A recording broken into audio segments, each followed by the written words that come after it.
कोलेडोकल cyst या bile duct cyst ये क्या होती है, चलिए जानते हैं। नमस्ते, मैं doctor Aditya Kulkarni, gastro and cancer specialist, OSS clinic Pune में प्रैक्टिस करता हूँ और मेरा एरिया ऑफ इंटरेस्ट है पेट में पाए जाने वाले various cancers, other disease conditions और उसकी सक्सेसफुल लेप्रोस्कोपिक और रोबोटिक सर्जिकल ट्रीटमेंट। आज हम डिस्कस करेंगे एक स्लाइटली डिफरेंट टॉपिक के बारे में जो कि कैंसरस कंडीशन में नहीं आता है, बट ऐसे कई सारे cases as a gastro specialist मैं ओवर द इयर्स देख चुका हूँ और मैंने सोचा कि इसके बारे में एक सीरीज ऑफ वीडियोस क्रिएट करके पेशेंट एजुकेशन क्रिएट किया जाए। आज हम जानेंगे कोलेडोकल सिस्ट के बारे में, यानी कि बाइल डक्ट यानी कि पित्त की नली में आने वाले सिस्ट के बारे में।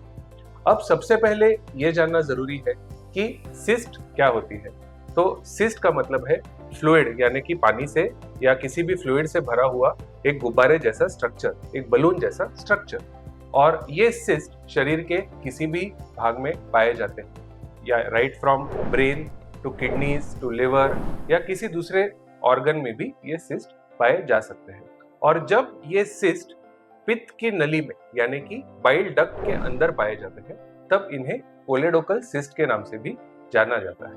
अब बाइल डक्ट की अगर हम रचना को देखें, अगर उसका स्ट्रक्चर देखें, तो बाइल डक्ट की शुरुआत लिवर के अंदर से होती है और छोटे छोटे बाइल डक्ट्स एक दूसरे को ज्वाइन करके एक बड़ा बाइल डक्ट क्रिएट करते हैं। और ये दो बाइल डक्ट्स यानी कि राइट साइडेड बाइल डक्ट और लेफ्ट साइडेड बाइल डक्ट एक दूसरे को ज्वाइन करके एक कॉमन बाइल डक्ट के फॉर्म में हमारे स्मॉल इंटेस्टाइन को ज्वाइन करता है। और जब इस बाइल डक्ट के अंदर फॉर्मेशन के दौरान, यानी कि जब बच्चा माँ के पेट में होता है, उसी टाइम पे अगर कुछ एब्नॉर्मलिटी आ जाए या फिर पैनक्रियास का डक्ट और बाइल डक्ट एक दूसरे को ज्वाइन होने में अगर कुछ एब्नॉर्मल स्ट्रक्चर क्रिएट हो जाए, तब इससे आगे जाकर बाइल डक्ट में सिस्ट निर्माण हो सकता है, जिसे हम कोलेडोकल सिस्ट के नाम से जानते हैं।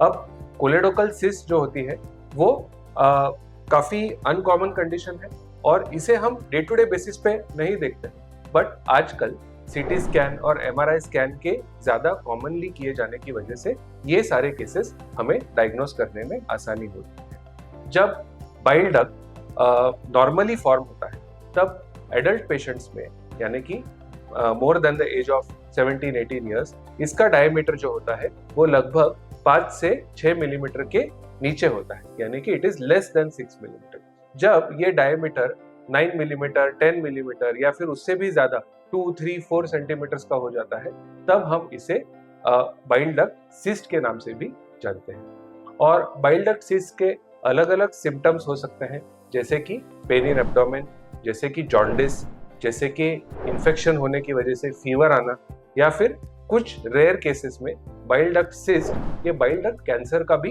रीजन बन सकते हैं। इससे डायग्नोस कैसे किया जाए, तो हम नॉर्मल सोनोग्राफी या ब्लड टेस्ट करके हम बाइल डक्ट सिस्ट को डायग्नोस कर सकते हैं। और इसके लिए आज हमारे पास में इफेक्टिव ट्रीटमेंट ऑप्शंस भी अवेलेबल है, जैसे कि अगर पेशेंट को जॉन्डिस हो गया है तो हम उस सिस्ट के अंदर एंडोस्कोपी करके स्टेंट डाल सकते हैं, और स्टेंट डालने के बाद जॉन्डिस कम होने पर हम इस सिस्ट को ऑपरेशन यानी कि सर्जरी करके इस सिस्ट को बाहर निकाल सकते हैं। और आजकल ये सर्जरी हम रोबोटिक सर्जरी के माध्यम से या लेप्रोस्कोपिक सर्जरी के माध्यम से भी कर सकते हैं। तो बाइल डक्ट सिस्ट के बारे में हम आने वाले कुछ दिनों में डिटेल्ड एक एक एस्पेक्ट को लेकर, सिम्टम्स, डायग्नोसिस और ट्रीटमेंट, ये सारे एस्पेक्ट्स को लेकर एक डिटेल में वीडियो का प्लेलिस्ट बनाएंगे। तो प्लीज स्टे ट्यून। अगर आपको बाइल डक्ट सिस्ट के बारे में या कोलेडोकल सिस्ट के बारे में कोई भी इंफॉर्मेशन चाहिए, तो please feel free to reach out to me. You can write in the comment section, या फिर आप मुझे व्हाट्सएप पे मैसेज भी भेज सकते हैं। Thank you very much.